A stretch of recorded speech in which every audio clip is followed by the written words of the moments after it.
నామానికి మహిమ కలుగును గాక. ప్రియ దేవుని బిడ్డలారా, ప్రతి ఉదయకాలం ఈ దినం దేవుని వాగ్దానం చూస్తున్న ప్రియ దేవుని బిడ్డలందరూ ప్రత్యేకమైన వందనాలు. దేవుని యొక్క అత్యధికమైన ప్రేమలో కృపలో వర్ధిల్లుతూ ఆశీర్వాద పరంలో మనందరం కూడా నడిపించబడుతూ ఉన్నాం. దేవుని బిడ్డలారా, ప్రతి ఉదయకాలం దేవాది దేవుడే మనతో మాట్లాడుతూ మనల్ని ధైర్యపరుస్తూ ఉండగా ఈ దినము దేవుడు మనతో ఏం మాట్లాడబోతున్నాడో చూద్దాం. పరిశుద్ధ లేఖన గ్రంథంలోంచి మత్తయి శుభవార్త 21వ అధ్యాయం 2వ వచనం చదువుకుందాం.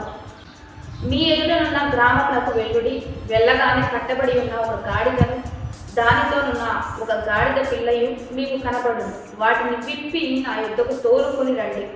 ఎవడైనను మీతో ఏమైనను అనిన ఎడల అవి ప్రభువునకు కావలసి ఉన్నవని చెప్పవలెను. ఈరోజు దేవుని బిడ్డలారా, ప్రభువునకు కావలసి ఉన్నవని చెప్పవలెను. ఈరోజు మనమందరం కూడా కట్టిన వాటిని విప్పి వాడే దేవాది దేవుడు ఇక్కడ కట్టబడిన వాటిని గాడిదను గాడిద పిల్లను బంధించబడి బంధకంలో ఉంటూ ఏ ఉపయోగం లేకుండా ఒక భయంకరమైన స్థితిలో ఉన్న గాడిద పిల్లను విప్పుకొని తోలుకొని రండి.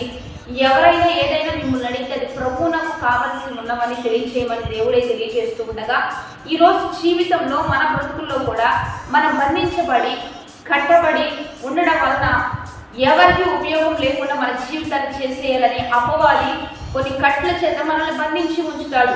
కానీ దేవాది దేవుడు ఎందుకు ఈ లోకానికి వచ్చి ఉన్నాడు అంటే బంధించబడిన వారికి విడుదలనివ్వడానికే దేవాది దేవుడు ఈ లోకానికి వచ్చి ఉన్నాడు. కనుక మనమందరం బంధకాలను ఉంటూ ఉండగా బంధకాలను విడిపించి పెంచి దేవునికి ఉపయోగపడే పాత్రలుగా దేవుడు మనల్ని లేవనెత్తబోతున్నాడు.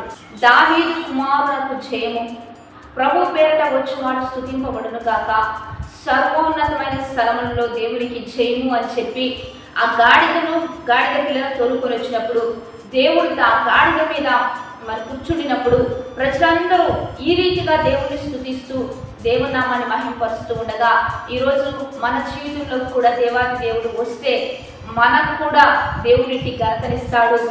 దేవాది దేవుడు స్తుతింపబడుతూ ఉండగానే ఆయన పేరట వచ్చి వారికి జయము కలుగునట్లుగా స్తుతింపబడినట్లుగా దేవుడే మనల్ని హెచ్చించబోతున్నాడు. దేవుడే మనల్ని ఆశీర్వదించబోతున్నాడు.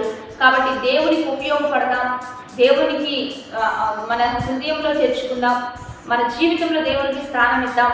అప్పుడు దేవుని మనకు కూడా నన్ను గణపరచు వారిని నేను గణపరుస్తాను అన్నట్లుగా మనకు కూడా ఘనత ఖ్యాతినిచ్చి దేవుడు లేవనెత్తబోతూ ఉండగా ఈ సంవత్సరమైన దేవునికి మంచి స్థానం ఇద్దాం, దేవునికి ఉపయోగపడదాం. వాగ్దానాన్ని బట్టి దేవుని నామాన్ని మహిమపరుస్తూ ప్రార్థన చేద్దాం. పరిశుద్ధ మహోన్నత గొప్ప దేవ, ఈ దినం మీరు మాకు ఇచ్చిన బలమైన వాక్వచనాన్ని బట్టి నీకు మహిమ.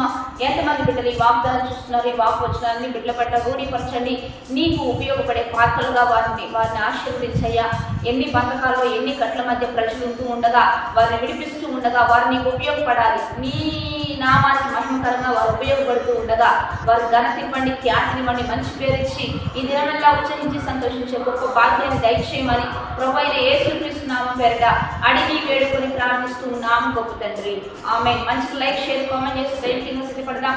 ఈరోజు సండే కనుక మీరందరూ తప్పనిసరిగా మందిరంలో చేరి సంతోషంగా దేవుని ఆరాధించడానికి సిద్ధపడండి. ఆమె